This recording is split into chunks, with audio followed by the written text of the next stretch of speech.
Good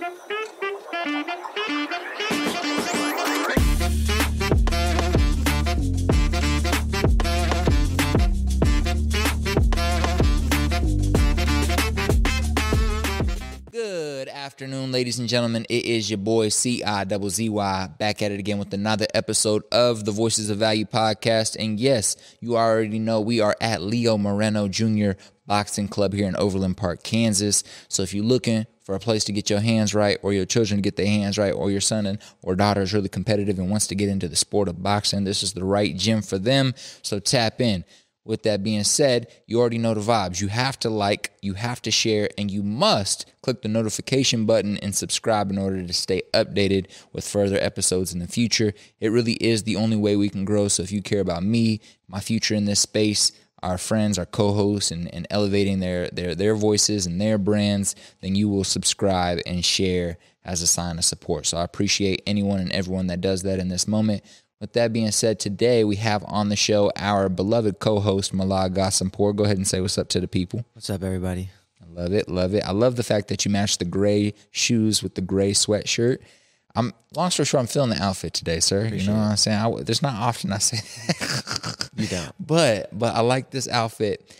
We're going to start today off, ladies and gentlemen, by asking the question, what is the cure to male loneliness, and is it starting a private military company with your boys? Milad, please elaborate on this Instagram story that you shared about 5 minutes ago, and I just felt like was the perfect way to start off today's episode. Yeah, you know, male loneliness is, we're lonely out here, right?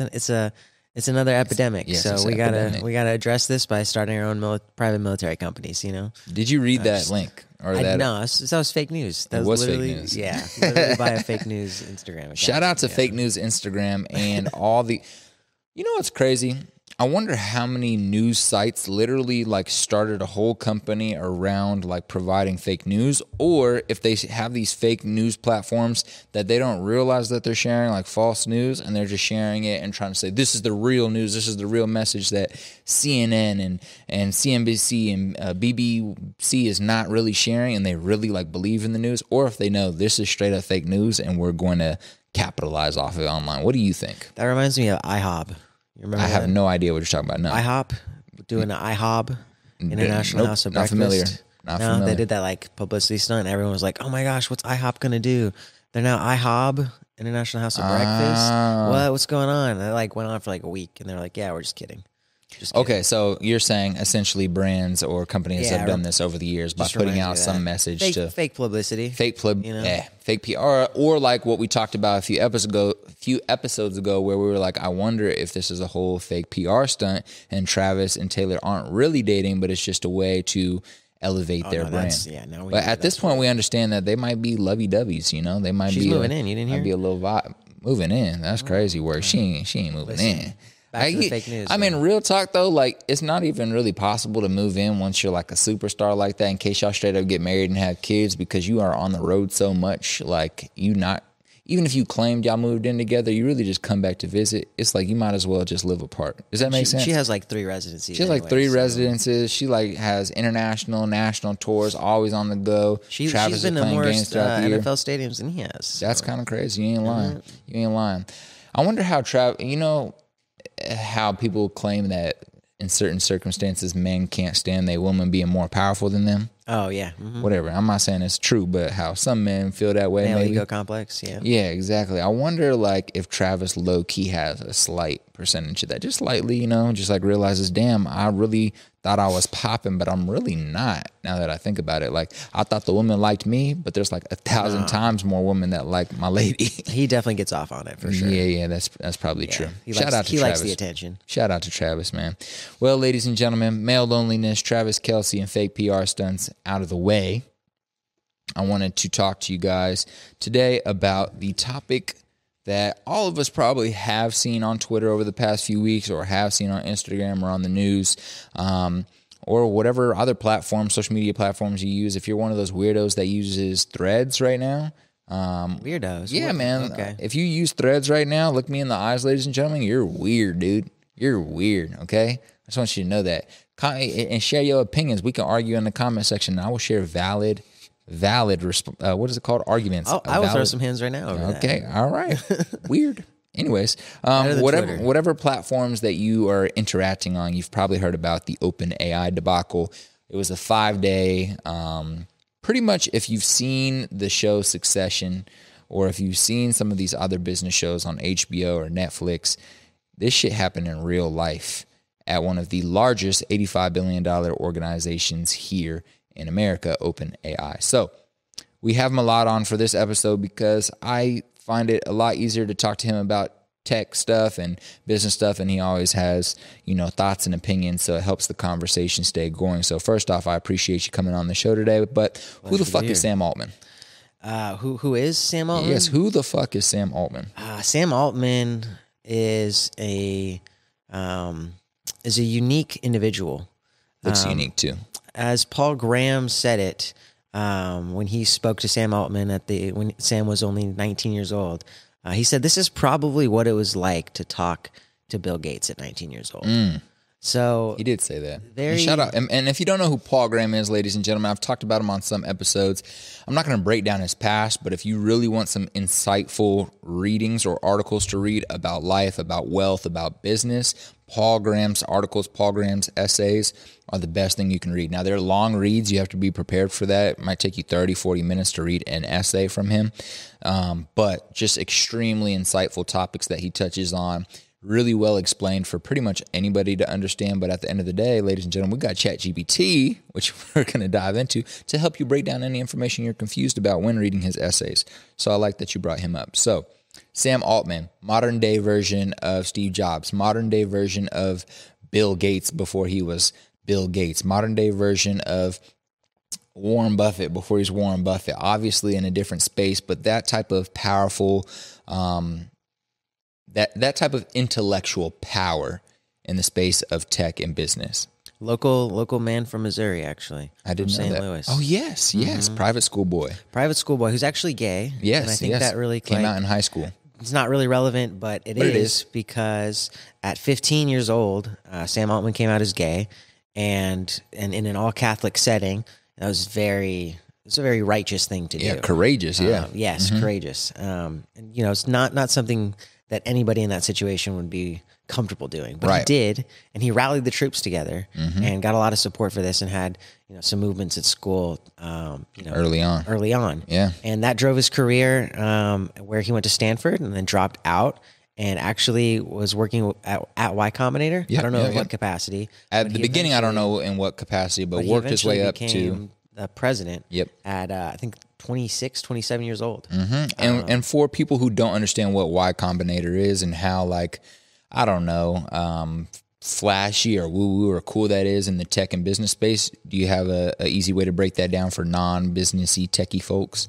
Yeah, they're an incubator for startups. So they fund startups and give them money and capital and access to the network of resources that they have available to them and help kind of kickstart these businesses. Absolutely. That is a great way of explaining it. And then from a brand perspective and influence, think about Y Combinator being the Apple of incubators, or being the Uber of incubators, or being the McDonald's for fast food restaurants, but of incubators. Just a very powerful brand.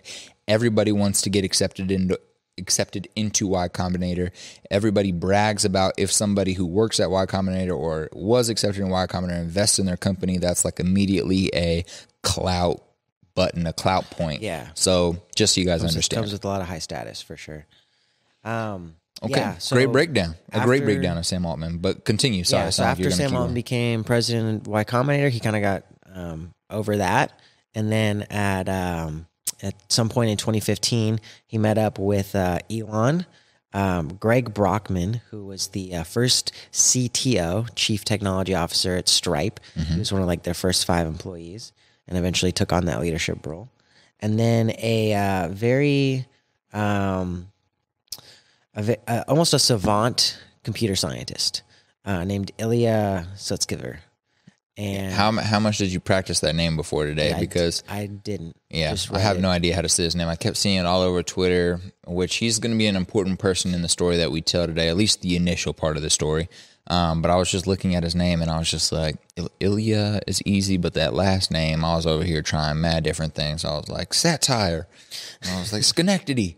I was out here just yelling shit out. I was like, anything hard that starts with the S, I was like, Scientology. Ilya Scientology. But anyways, yes, all of these individuals. Yeah, so they got together in 2015 and started OpenAI as we know it in terms of what it is today and, you know, that organization, kind of building out that brand. Obviously, we didn't really get anything until about 2019 in terms of like usable technology. But what's important about what they established in 2015 is that this is supposed to be a nonprofit.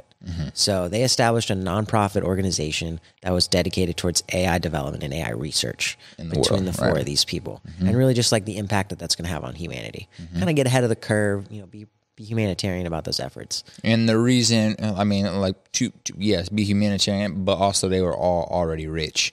So it's kind of just like, hey, look, we're all really smart in this space. We've all already exited or have done our thing to like make our money. That's not like a priority anymore. What's something that we can invest heavily in that's growing right now that we can like put a lot of effort towards and like help be the I don't know, the leaders at the front of this space. And that's kind of what they were trying to do with artificial intelligence by launching that nonprofit organization. I do these fingers because we'll talk about that a little bit later. But so you said we didn't really get much that was tangible for us to touch, like in terms of consumers until 2019, but wasn't it 2021? Like, wasn't it just like 2 years ago or a year and a half ago that they actually launched ChatGPT, which was like the first thing that I remember being an accessible tool that came out of OpenAI that the consumers of the world could utilize, or am I incorrect? Yes, directly the B2C, directly to consumer, yes, it would be ChatGPT. Before that, in about 2019, we started seeing a lot of the API development for, you know, being able to access these language models and build your own products off of them, more on the B2B side of things. Okay, that happened around 2019, which is when they got funding from Microsoft, and, you know, they started really ramping up those efforts. And that's around the time that Elon actually said, all right, I'm out of here. Yeah, because there was a few reasons behind Elon saying I'm out of here and deciding to not really be a part of the company. The last thing I heard was really that there was basically issues or crossover negative impacts with between Tesla and OpenAI. So like maybe Tesla wanted to work on something that was going to interfere with what OpenAI was doing, or the reverse, a little bit of overlap, and so he decided to exit. Conflict of interest almost. And then they were saying that he has some beef with some of the other people on the board as well, in terms of like running into, you know, some arguments or not getting his way. And so he's like, all right. Focusing on that humanitarian, you know, we're doing this for research, guys. But then we're like, oh, we need money because, you know, computers are expensive. And top AI talent is also very expensive. So we need to fund these things. So that's when they got some money from Microsoft. And we're like, all right, we're going to get some cash.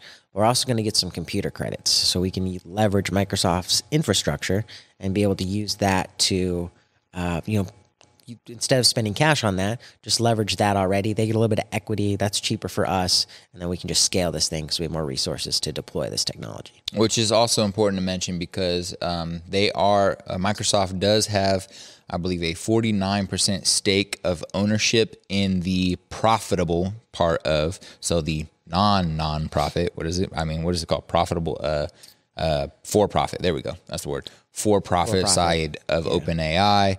49% of that stake is owned by Microsoft, so I feel like that is important to mention. So the first segment of today is really the turmoil that happened over those 5 days of November 17th to 22nd, I believe, or November 18th to 23rd. And of course, it's still ongoing in its own ways, but it was 5 days of just a whole lot of random shit happening every 2 hours. It was the best thing to happen to Twitter since I don't even know. Since I don't even know when. Yeah. Every time somebody says since I don't know, listen, ladies and gentlemen, if y'all know, I don't know if it's shit I don't like or if it's another Chief Keef song, but y'all know at the beginning when they took that dude from YouTube that was like a Chief Keef fan, he's like, if I hear another nigga talking sweet about Chief Keef, I'm fucking beating their ass. He says, I don't know. Anyway, so when he's like, he's like, they've been out here fighting with police officers, blah, blah, blah, since I don't even know when. Anytime I hear somebody, I don't know, that's what I think of. But anyways, yes, it was an amazing thing that was happening on Twitter. Sometimes there'll be like an outbreak on Twitter in terms of something's happening, everybody's talking about it, but then I'm just like so used to Twitter being the place that like shit gets released and people live commentary that I don't actually pay attention to it because I'm like, oh, this is just some live commentary that's going to happen for 2 hours that people are going to get over. But this was something that actually mattered that I didn't pay attention to because I thought it was just another one of those things. Yeah. So hence why we got Milad on the show, because he probably paid a little bit more attention than I did to the whole scenario. So let's kind of dive into what caused the turmoil. So essentially on November 18th or 17th, the board of OpenAI decides to dismiss Sam Altman, who was the current CEO and co-founder of OpenAI, on November 18th as the CEO, and dismiss him from the company. Correct. Is that the start of the turmoil? That is the start of the turmoil. But before we get into some of that, to break it down for some listeners. So yes, the board of directors of OpenAI is in charge of the nonprofit section of OpenAI. And if you don't know what a board of directors is, it is basically the governing body of a company. Yes. And when you're a publicly traded company, these people are voted by shareholders into those positions, and they get basically the authority to dictate the direction of the company. And in OpenAI's case, because of its unique position in terms of being the front runner for deploying this technology that has the ability to really improve humanity and advance society at large very quickly, but also being a double-edged sword that it is, also be the end of it all, right? This could have some detrimental impacts to everybody's lives in ways that are very doomsday, if I have to put it that way. But so when we talk about OpenAI, the nonprofit, the legal name of the business is OpenAI Inc. And that is actually in charge of the for-profit OpenAI GP LLC. Okay. I don't know exactly what the GP stands for, but I like to just, what does ChatGPT stand for? Do you know? Generative Pre-trained Transformer. So it's probably OpenAI Generative, whatever the fuck you just said, right? I like to think of it, for the sake of this, so that you kind of can think of it as the for-profit version. You can think of GP as gross profit. Okay. Right? Yeah. So we'll run with that for now. Make that a little bit easier to understand. Now, OpenAI GP, the for-profit company, owns and controls a capped profit company called OpenAI Global LLC. And that is a holding company that is owned by the employees and investors. So capped profit, meaning they can only make so much? Correct. Got you. At which point I believe it gets funneled into the non-profit. Right. Yeah. So it kind of gets a little bit confusing, but essentially, if we were to keep it simple, there's a nonprofit side where they're not making money for the research and the work they're doing in the artificial intelligence space, and then there's a for-profit side in which they are selling products and services around, or products, really. I don't know if we should call it services, but anyways, nonetheless, doesn't matter. They're selling software, software products in the AI space to companies and to consumers. So maybe we should just quickly jump into that, the for-profit side.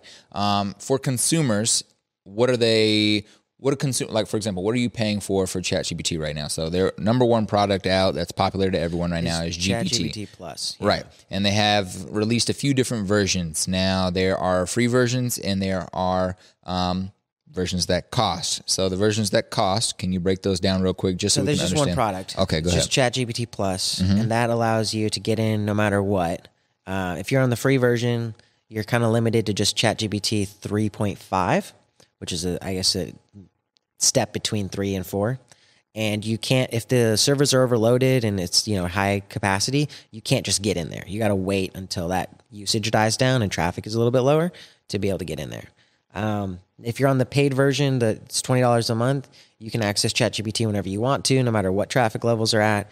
You can go in there and actually create some of your own GPTs now, so you can create your own prompts. So you can say, I am a dry cleaning business, and I'm located in this city, and here are my core values, and just put that in there and say, okay, now I need a quick flyer for this promotion, and it'll just write you that based on, your brand values that you've already put in there. You only have to do that once. You can just go into your own little version of that. They also released voice to, you can just talk to ChatGPT that way. That's also available in the free version now that they made that available. But Yeah, the main thing is also just being able to use ChatGPT 4, which is supposed to be, it's a little bit slower, but it does a better job at rationalizing things and providing some logic structure to, whatever kind of problem you're trying to solve. And it's just more nuanced and gives you a little bit higher output in terms of the quality of the writing as well. Okay. And so on the consumer side, that's the product. On the B2B side, is it the same thing or what does that look like for, is it the same thing? Do you know? Yeah. So they have DALL-E, which is their generative AI for images. So you can get access to that in terms of the API. You can actually do that as a consumer as well and just pay for usage that way.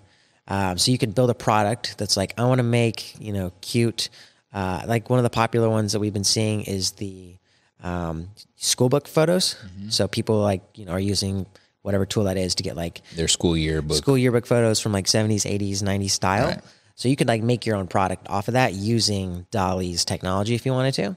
Or you can do the same thing and make your own copywriting tool. And you could use ChatGPT 3, 3.5, 4. They'll have different APIs and charge users based on that. It'd be really sick. What would be really sick is if schools or like their yearbook programs or whatever, especially colleges like Harvard and stuff like that, they have like class of like business MBA class 2024 or whatever photos. If they took the ones from the years before and made them like futuristic, like what they would look like in 2020 or 2023, and took the ones from 2023 and made it look like the 1970s and like turned that into some product they sold to students after they graduated. Anyways, just thought that would be cool. Get your normal stock photos of yourself. Get the versions. AI enhanced version. AI enhanced. When you were I would have the sickest fro back in the 70s. My shit would have been fly. Would have had that little stash right here. A little nice. You'd have little a fro, stash. If it was like 91, I'd have the little flat top, nice little, 1981, 1979 fro, poking out. What's his name? Gerald from Harold?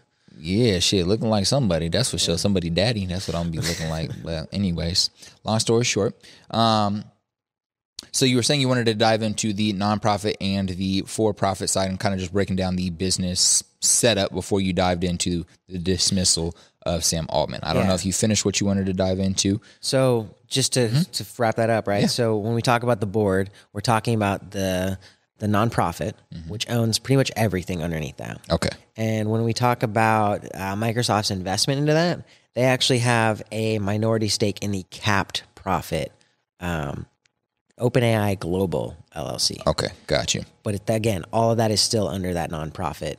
It just gets a little bit more confusing because when we're going to dive into this, there's a company that is specifically like Microsoft has this. This is where the employees have their stake in the company as well. But again, everything falls underneath that nonprofit, which has the board of directors pretty much having their oversight over all of this. Okay, fair. Makes sense. Awesome. So, the dismissal. The dismissal is what causes an outrage, essentially, at least on Twitter. It's like, just in, Sam Altman kicked out of OpenAI as CEO, removed. Interim CEO will be there. What was the person's name that came in? Murray. Anyways, it wasn't Mira, I think, first. That's who first came in. Now they're CTO, I believe. Who it was their CTO already, but then moved in as the interim CEO when they removed Sam Altman. Now, there was the reason behind this happening was coming from a lot of different areas, in which we'll jump into right now. So the initial rumor was that there was a dispute with Ilya Suxtover or Skidolonactity. Ilya Schenectady. Anyways, y'all get what I'm saying. But if y'all really want to know how to spell his name, Ilya, Ilya Suts, Suts, Keever, Sutskever, Kev. Oh, fuck it, man. I'm tired of saying this man's name. Anyways, rumor dispute with Ilya and some beef he had or disagreements he had with Sam Altman in the direction he was going with OpenAI about AI's risk to humanity, essentially. And why was that a concern? You tell me, because I don't know. Leaked information says that the concern for what's going to happen to the future of humanity based on AI was actually happening because OpenAI was working and still does have a model called, it's a letter. Q. Yep. Oh. Thank you. This is like a little, what is it called? A multiple choice questions. But yes, Q. And essentially they were getting to a specific point in that development where it was looking a little scary, essentially, right? From what I was understanding, they were starting a new breakthrough. Yeah. A new breakthrough, which they did not release what that breakthrough is in case they've recently released Someone said that Q was solving math problems that it had never been exposed to before. And so why that's scary, ladies and gentlemen, is essentially what everyone's worried about with AI is AI eventually understanding that it is AI and being like, oh, I'm AI. And then like understanding that it's AI and then manipulating the fact that it's AI to kind of just do whatever the fuck it wants. Essentially in a very simplified way. Yes. In the most AI for dummies at your local independence library way. Autonomous robots that are thinking for themselves, conquering the world. Essentially, which is technically why that's scary if that leak is true. Like essentially it was, and maybe people don't understand how this technology works. Initially and typically it has to be exposed to something so that it can learn this thing and then like develop on top of it, right? In terms of AI. So it has to be exposed to something like that, some data points to be like, okay, now I understand how to do this. Yes. Yeah. Typically. There are a couple different neural network models. The way that ChatGPT works is it's trained on a bunch of data, and then you go in there. It could, basically from the internet, right? Nothing that's encroaching on anyone's intellectual property. And if it is, OpenAI makes it clear that they will address Scott Galloway has some things to say about that. He sure does. But yes, so back to right. So like when we think about, these are the things that it knows. So we're going to take an input and it's going to go through and all the data points that it's been trained on, do the AI magic and then spit out an output. So it just goes one way. It's like time. It only goes forward. Where you do have some models, some neural networks that actually go both ways. And this was something that I was learning about when I read about what Ilya did in terms of the technology that he helped develop. And he helped develop one of the super advanced neural networks called AlexNet, a software model AI model that allows you, that was one of those that inputs, outputs. It only went one way. So super fascinating to learn that like there are layers and levels to this. And so in this scenario, in terms of the leaked information, Q, this new development that they're working on, essentially didn't receive any inputs on something and was just kind of like, hey, we know the answer to this. Yeah, it hadn't been trained on that before. So it was kind of like it taught itself. It taught itself. How did it jump to this conclusion? We didn't teach it like this or give it this type of prompt for it to be able to jump to that conclusion. So how does it actually know something that it hasn't been taught before? Right. And so this is what's scary to people who are not AI enthusiasts and to people who are trying to be careful. And even in plenty of interviews, Sam Altman has talked about the risks and how he himself is trying to figure out, hey, like, the most important thing we're trying to figure out right now is how to like keep this safe, keep this focused on developing and working with humans and not like taking over the world. But it's essentially a real possibility for this to become dangerously powerful technology. And the owner and founder and CEO of this organization is just straight up about that in a lot of interviews. At least from the interviews I've seen, he's just like, Congress, right? In front of Congress and everything. And so he doesn't change his tune at all. So he's like, yes, this could be crazy, but we are doing these things to prevent that. And so in this scenario, it's like somebody who works for the company, Ilya, one of their technical officers who's going to be working on the products that can turn into some crazy shit, is like, ooh, I just seen something spicy. I'm not rocking with this, and I don't feel like we are doing enough to like whoa, pump the brakes. Yeah. But he didn't feel like they were pumping the brakes fast enough and they were still wanting to move forward. This is from what I remember reading, and you might have different things you read. And so he's like, all right, I'm about to cause a coup.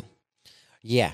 So now your breakdown of that. So now, since OpenAI's structure is a board that operates the nonprofit, they have it kind of written out in their bylaws that they wrote out in January of 2016 that a majority of its board of directors can be removed, can remove any director anytime without any prior meeting or any warning with written consent, right? So, and I think that's like intentionally, That's intentional by design, right? Just so that we can stop bad actors in real time. Right. We don't want, to have to drag it out 6 months for then the damage is already done. We don't have to go through this formal process of like, oh, okay, so let's go call a board meeting, and then we're going to like discuss and deliberate on it, and then we're going to cast the board vote. Oh, we only got 4 votes. We needed 5. All right, I guess it's okay. Like they were like, you know what? If we are actually about the humanitarian effort and the research and making sure that this is going to be something that is going to be for the betterment of society and make sure this doesn't get in the wrong hands, we should probably have something in place to make sure that we can just cut any sort of bad, So they had to have. Did they have to have majority? Did they have to have majority board support? No. So just one person. The board. Well, that's what I mean. So I know you just said it. A majority of the board of directors can remove anybody. Okay, and there was originally 5 or 6 people on the board. Right. Somewhere in 5 and 6. So 3 or 4 out of the 5 or 6 agreed in that moment to remove him from the board. Yes. So Ilya's like, hey, yo, this is what I'm thinking. This is what the problem is. Hits up the other people on the board. He's like, we should remove him. Let's essentially kick him off the board or kick him out. The entire company. Kick him out of the entire company because of these concerns. So they do. And that happens. And Twitter goes wild. Everybody goes wild. People are pissed. And it is important that you mentioned that they did that by design, because that is one of the things a lot of people were mad about.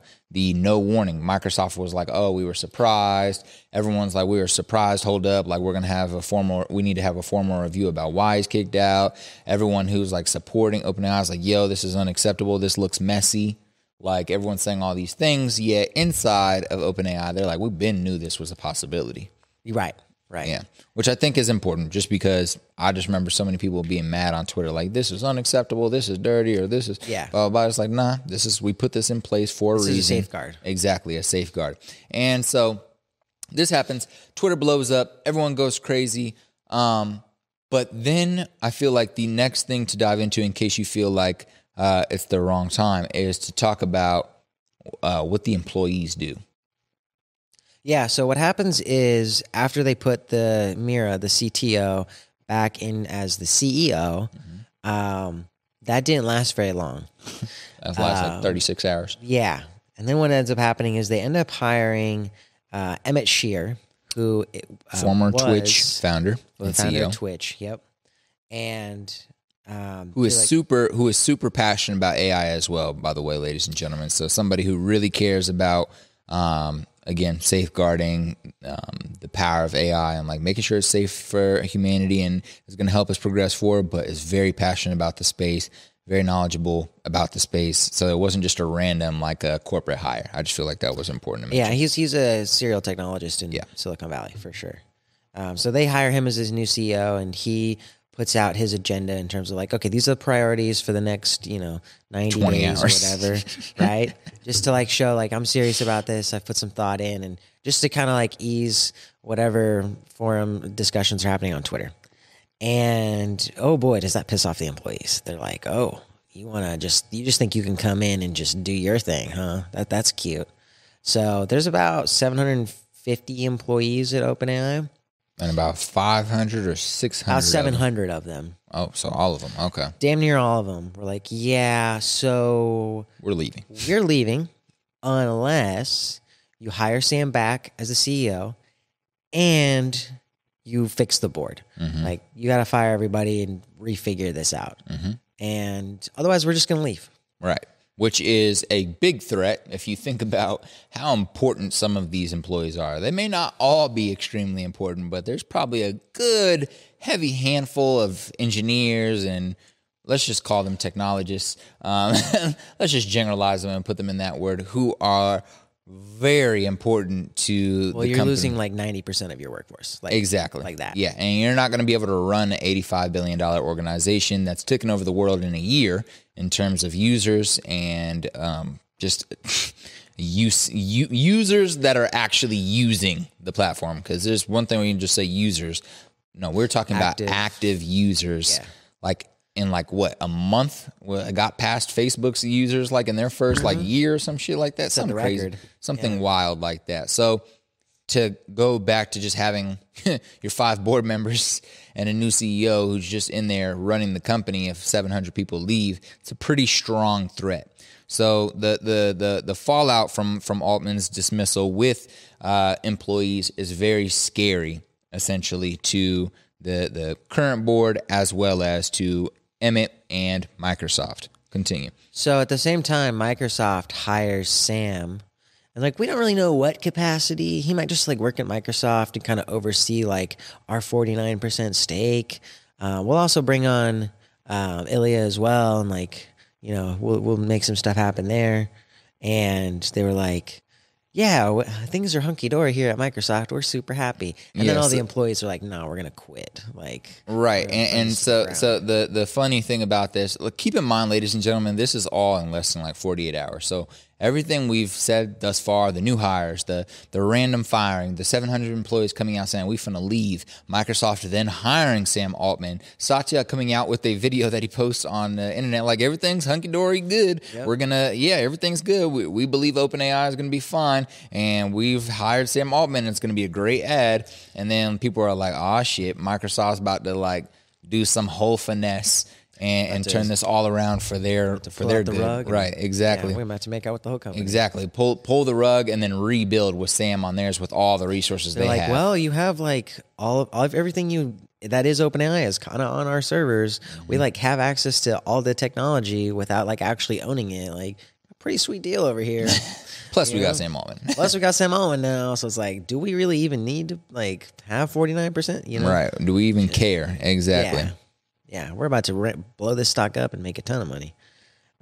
So that's what happens, right? So it's important to note that like the incentives for the employees, you might think like, well, that's a dick thing to do. Like, I mean, yeah, your CEO like, you know, gets canned or whatever, and like you're kind of worried about the tensions, but like to just have everybody sign a petition and just like, all right, we're out. You know, like what are you guys thinking? Well, okay, first off, they're thinking that like, well, if Sam Altman's not in charge of this company anymore, how are we supposed to make a fat bag when we go public? Mm-hmm. Like, this guy is the face of the company. People aren't going to trust Emmett when he just coming in here. Yeah, he's dope, but he's like coming in out of nowhere, off the floor. And dropping a one-pager about, these are my, you know, quarterly goals that are like, nobody cares, dude. You know, like Sam Altman is this company. He is why it's been so successful. He is the future of it. Without him, we're not going to be able to get to where everyone believes and has faith that OpenAI can be this big, amazing company for humanity. Without him, that doesn't happen. And that also means we don't get our money. And we've been working really hard for our stock to get our money. Right. So, like, don't do us like that. If you are, then we're going to just burn the whole thing to the ground. And inspiring, maybe a little aggressive, but, you know, a noble thing to do nonetheless, because, you know, at the end of the day, like, you're right. If this stuff gets in the wrong hands, you don't want to be working there and be responsible for any of that. Any of that, right. Exactly. So if you trust who you've been building with and now the person who you've put all your trust in is gone, what's the point of staying here any longer? Plus, we can go, we already have this on our resume. We can go get a bag somewhere else at this point. We're really only involved with this because it's going to be the future, but it's only going to be the future of Sam Altman's leading the front, is how they're essentially feeling. Yeah. So what do you want to talk about next? Because I have a lot of different parts that we could dive into, but I want you to make sure we got the beef of it. We've got the beef of it. So let's do a recap, and then we'll jump from there. So recap is essentially OpenAI, big company, popping in the AI space, leader in the front. Sam Altman's one of the co-founders of that space. Very smart, intelligent, young guy. I don't even know if he's 31 yet. So very smart. I think he's like 30 or 29. He's a young cat. I know he's young as hell. I think he's like 36. Dang, it's been that many years. Anyways, yeah. Cool. So long story short, buddy's popping.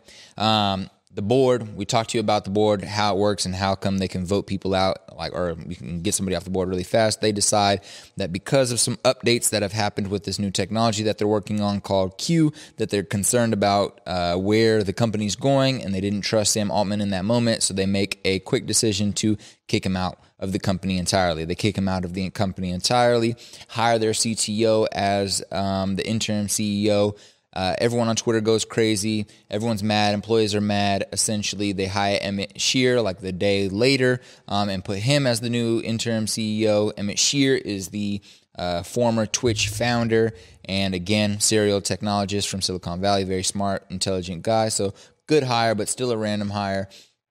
And essentially, everyone goes wild. They're like, yo, hire Sam Altman back or it's going to be a problem. We did forget to say that once the employees come out and are like, nah, fuck that, we going to leave, Ilya comes out with an apology on Twitter. I don't know if you remember what he says in that apology. Yeah, I don't either. But essentially, I think he said, I'm sorry, I made a bad move. Yeah, essentially. He's like, I caused a problem. This was uncalled for. I moved a little too fast. Yeah. Like, we're going to figure this out, essentially, is what Ilya says. And yeah, I think that is a great. Oh, and then Microsoft, like a day after Sam Altman gets fired from OpenAI, hires Sam Altman to bring him onto the team.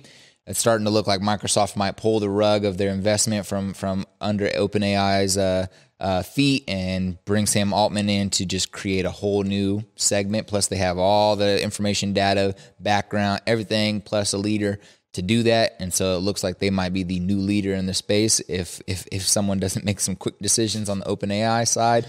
And let's start from there. So what happens next? Obviously, a lot of podcasts dropped during these 24 hours, and a lot of people were making predictions on what was going to happen next. And almost everyone predicted that within the next 24 hours, after 48 hours, so within the next day, that they were going to hire Sam Altman back as CEO. What ends up happening? They end up hiring Sam Altman back as CEO. This is all in less than a week, ladies and gentlemen. Everything we've just mentioned, by the way. Yep. It's like the Steve Jobs getting fired from Apple and coming back, but like in the modern internet age of, Gen Z, just everything happening instantly. So they made an announcement of an agreement in principle. What do you think agreement in principle means? Like, how did you read that when you read that? That is just like the most politically fancy way of saying we talked about it. We talked about it. And we were like, hey, you know what? You should come back. Now, this all gets confusing because it's like, is Sam Altman still working for Microsoft? Is Satya okay with what's happening? Did Satya hire him? Did he resign and then go reapply? Like, how did this all happen in a week? I feel like there's a lot of unanswered questions from that standpoint. And I definitely think we'll be coming out as time progresses. Exactly. The waters, clear. Things get a little bit of... the story starts to come out. You know how they do those whole breakdowns? This is what happened, the full breakdown. And we're going to get the full breakdown from like the New York Times, and they're going to be like, all right, this email was sent at this time, and then this email was sent at this time. And I think it'll be fun to see. But long story short, all within like 48 to 72 hours, all of this happens. They end up deciding to hire Sam Altman back on as CEO, bring him back as CEO. They fire the entire board. And well, they fire 4 of the 6 people on the board and leave, 5. So I think there was 5 or 6 people on the board, and everyone but one person was removed. Which was the CTO, I believe. So it's the buddy, Adam, he used to work at Facebook, Adam something. Oh. He's the last person left on the new board. So Helena left, Mira or whatever is removed from the board. I don't know if they like necessarily quit or stepped down or if they're removed or whatever. They just lost board seats. But they just lost board seats, exactly. So essentially everyone, including Ilya, is removed from the board except for a gentleman by the name of Adam Tullius. Adam D'Angelo, who I believe was an early Facebook employee. Facebook co-founder. Yeah, like while they're in college, they were he was part of the co-founding group of Facebook. So he stays on. By the way, like I don't know if they're using old photos of him or if he still looks like a 19-year-old 20 years later. But it's very confusing. He's very non-public. But also, like, you see the photos that they've been using, he looks like he's still 18. I don't know if those are from college or if those are... He just doesn't age. You know who looks like Jimmy Neutron, who still looks young, but he's just gotten more and more out of shape. But like if he was back in shape, he'd look pretty young too. Who? Buddy who ran who did the glasses for them. What's his name? Oh, I don't know his name. The guy who did the Meta Quest. Yes. Yeah. What's I don't know his name. But he looked like Jimmy Neutron though, and he looks got the soft serve hair. And then he has the little goatee beard thing right here. Anyways, funny looking dude, but I like him. And he just called out the Jason Calacanis at an all-in conference in front of Jason Calacanis. He's like, let me read off all the things Jason Calacanis called me. Loser, idiot, stupid. He's just like calling him out. But anyway, sorry. Now I'm getting off topic. So let's jump back in. So let's talk about the board, the new board. Who got hired back on as the new board? If you don't remember, I can name their names. But who gets put on as the new board, and what's their plan moving forward? And kind of what does Sam Altman say in his new announcement once he gets hired back on as the CEO again? So Microsoft gets a board seat, but the caveat is it's a non-voting seat, which means it's very simple. You should understand what that means right after you heard that. But go ahead and explain what a non-voting observer. Yeah, they can't. They don't have the ability to vote on any decisions that the board is going to make for the company. And then you've got Adam D'Angelo, the Facebook co-founder. You've got Brett Taylor, who was a Twitter CTO at some point. Salesforce co-founder or something, or CEO? He became a co-CEO of Salesforce. Didn't have anything with the founding, but became a co-CEO with it at that point. And then Larry Summers. He's an old head. Very old. He was the U.S. Secretary of the Treasury under the economist. He's an economist under the Obama administration. And unfortunately has some Epstein ties. We'll see how that plays out. Who doesn't? I don't. Well, actually, according to your father, he said he gave me some statistics from his job. No, I'm playing. But okay, so these three individuals are now the board members. There's 3, down from 6. 1 stays the same, which is Adam. And Microsoft gets brought on as a non-voting observer seat, in which they have yet to decide who from Microsoft is going to be that observer. So in the board meeting, they haven't decided that yet, but that should probably come out today, tomorrow, sometime in the next few days.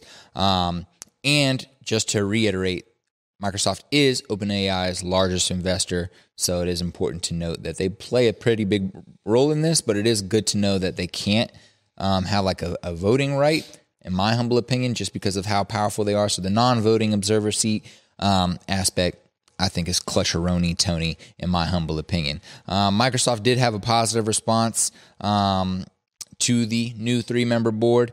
But yeah, what's the plan moving forward? I know Brett Taylor and I think Brett Taylor is the only one who's really released a statement on the plans moving forward. But essentially what it sounds like is their whole responsibility is to rebuild a new board. Find the right people to bring in, kind of restructure the org chart, essentially. Figure out what role Ilya is going to play, because they don't necessarily want to fire him. They still want Ilya to be a part of OpenAI, just not in a board setting. Right. So trying to figure out what his role is going to be. And once they get all that set and square, it looks like Brett Taylor, I don't know about the other 2, but Brett Taylor will be exiting his board seat as soon as they get that all together. So really it looks like he's going to be a part of the board the next 3 to 6 months, get things back in order along with Larry and Adam, and then he's going to depart, he says, due to the fact that he was already busy and had too many things on his plate beforehand and doesn't have time to continue to be a part of the board, but he is happy to get things back on the right chart. I'll let you kind of reiterate what your concluding thoughts on what the plan is from the board after he gets rehired as CEO, like what's happened after that. Yeah, I mean, I think like after Ilya's mistake of, taking fast action and like, oh, we've got something in the works here that could be dangerous. We're just going to out Sam because he's the one running the company while this is happening. Like, okay, clearly we have someone doesn't have the best judgment when it comes to leadership, but is still like a serial technologist and somebody that is vital to the success of this company thus far and can provide insights into the future of it. So when it comes to that, yes, we need to figure out Ilya's place in the company. I think Sam made it very clear that him and Ilya are the leaders of the company when it comes to day-to-day operations, almost in like a co-CEO capacity. But again, like there's a different division of responsibilities there. And he specifically says that they've, over the years, always struggled on what their roles were on the org chart, but they'll figure out how to communicate that on the org chart and make that very clear. Like if you have this problem, go to Ilya. If you have this problem, go to Sam. If you have this problem, don't talk to either of us. Go talk to the board. Product development. Right. Don't talk to the board. Don't talk to the board. Don't talk to the board. Don't do it. Don't do it. Brett's like, get the fuck out of my office. Larry's like, no. Get out. Adam's like, close the door behind you. Facebook, bro. On Facebook. But no, okay, fair. And I think at this point we kind of try to do our best, like a little research breakdown, going through our research the past few days, seeing what new news has came out. I'm sure there's some things that we've missed. Are there any things that you want to highlight that we didn't talk today about this whole situation before we move on to the last topic around this conversation that I want to talk about shortly? Yeah, I think everybody was really surprised because they had a really good dev day like earlier that week about like, and what's the dev day for people who don't know? You ever watch those Apple events with like new iPhone? Yeah, it's that. Yep. But for OpenAI's dev for development day, for a day of discussing new developments in the company from all different standpoints, but typically about the product specifically or products specifically. Right. So like they had all the, you can create your own chat GPT models and like, we've got voice now and like all this stuff that's like really innovative in terms of like the things that people have wanted from it and like the things that people have like kind of been getting from the plugins. But like now that we've got this feature, like what are the plugins doing? So they're like, okay, this is kind of like the new direction that we're going. And it was very promising. And then like 3 days later, Sam Altman's kicked out. So It's like, okay, what's actually going on internally here? And I think, going back to the Model Q, like that makes a lot of sense, right? Like we had this great dev day with all the features that we are going to go public with. And then we've also got like some spicy shit in the background that like it has a lot of potential. We don't really know what to do with it yet. And that scares Ilya and boom, it's downhill from there. And then everything happens 5 days. And now they're trying to figure out how to clean it all up, really. They're really just trying to figure out how to clean it all up. Yeah. Everything else still stands in terms of the products and what they're working on, but they're just trying to clean up the mess that happened over the past 7 days, is what it seems like to me. Right. Because we have this safeguard that is designed to cut off any sort of bad actors, from taking any massive action, but also comes to bite them in the ass in the end. Right, exactly. And I think one thing that'll be fun for people to go look into after this conversation is one of the conflicts of interest on the board is Adam, because Adam is the founder or the CEO or something of Quora, and they're also building another product that kind of is overlaps and clashes with OpenAI. And Sam talks about in his like first one pager back as CEO about how him and Adam have talked about that and how they'll like avoid that situation in terms of like maybe there's meetings he can't sit in on and he'll happily stand up. Adam will happily stand up and leave the meeting because it doesn't make sense for him to be in there, or to not be a part of certain aspects of conversation because there might be some clashes. So that's something interesting for if you're interested in what we talked about today and you want to go read up on it. I feel like that'll be a fun place to pick back up. The last thing I want to talk about today is how likely is it, in your opinion, that a Netflix show drops in the next 6 months, or a Netflix movie, a little docudrama drops about what just happened? I'm going to say low. Low? I'm going to say low. Interesting. Why do you say low? The same reason why we didn't get a like immediate docuseries or anything like that for Elizabeth Holmes, like as that was happening with but we got one really fast for WeWork. Well, that company was like completely unraveling in real time and the stock had tanked. And if OpenAI's stock completely tanks in the next 6 months, we're going to get a docuseries about it. But if they keep doing well, if they keep doing well and Microsoft keeps like, keeping that under control and Microsoft is making a ton of money, I don't see any real reason to like push that. I think maybe in like 4 or 5 years where it's like, oh, this all stuff happened. And then like, they did go big and then they had a decline. And then it turns out like, Meta's Llama model takes off, or what's the other? Bard. No, there's another company that's like starts with an A. Anyway, okay. Another Silicon Valley AI startup takes over and like they end up, outperforming OpenAI or whatever. I think that at that point we'd be like, oh, okay. Let's make a docuseries about it. Yeah, let's make a docuseries about it. Well, I think the email exchanges in the past, like the 5 days that happened, I don't think there's enough content there to like really turn it into a whole thing. Yeah. Well, then I think that means that there's an opportunity for some YouTuber out there who's an amazing YouTube creator to go in and create a whole little docuseries of their own around this, make it super dramatized, get as much information, research, background, emails that you can get, and turn it into like a full 45-minute YouTube docudrama release on the OpenAI debacle. And I think that will do really well for you. So if there's any YouTubers out there who are really good at that, highly suggest that, especially if Netflix doesn't announce that they're going to do something in the next 30 days. Feel free to use some clips from here. Cut us in. Use some clips from here. Shit. Yeah. Just tag us. Tag No Solutions Productions. Tag Voices of Value Podcast. Tag Milad. You know what I'm saying? If y'all need another person to come talk on your little docuseries, call this man up. Put him on Zoom. You dig what I'm saying? So anyways, that is the last thing I wanted to talk about in this whole debacle. If there's nothing else to share, then we will wrap it up there. Do you have anything you want to dive into, or you feel like you've completed your thoughts on this topic for today? I think we've covered it all. If you guys have questions or anything new comes up and you want us to revisit this topic, drop a comment, tag us, bother us, let us know. Yes. Let us know. Awesome. I love it. And if there was a specific clip from this that you enjoyed, or a specific part of this episode that you want us to elaborate on, like you said, throw that in your story, tag us. We will follow up with more content. Even it might just be through IG little selfie videos of us talking about our thoughts on certain things. We really want to engage with the community, I guess is what we're trying to say. So if you're listening, engage, drop comments. We'll respond in whatever way we see fit. This is yet another episode of the Voices of Value podcast, where we talked about the OpenAI debacle, who the hell Sam Altman is, and we talked a little bit about male loneliness. That being said, sure did. Your name? Milad Ghasempour. Where can they find you? You can find me on Colossus Instagram stories. There you go. And it is Coach Stutzer on IG, VOV Podcast, Voices of Value Podcast on IG, No Solutions Productions behind the camera. Follow us. We love y'all. Salud.